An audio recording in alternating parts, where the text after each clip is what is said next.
In this video, I'm going to talk about a mid-forehead lift, also known as an indirect brow lift.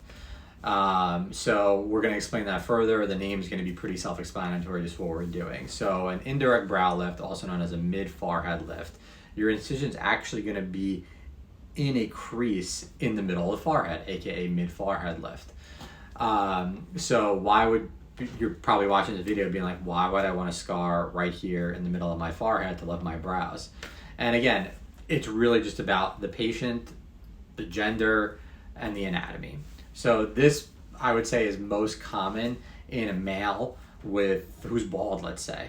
So they're male with no hair who's bald, and they don't want incisions in the hairline because they're all going to be visible regardless of where you put them.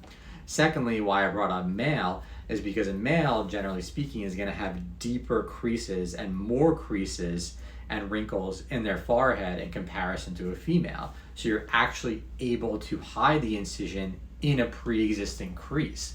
It's the same concept as a surgeon who's going to go ahead and use a previous scar rather than making a new scar if they're making an incision.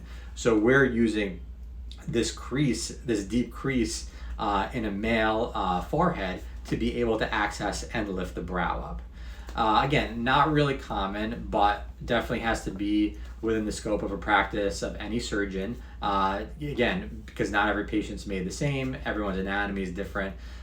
So again, incisions here this time to be able to lift the brow.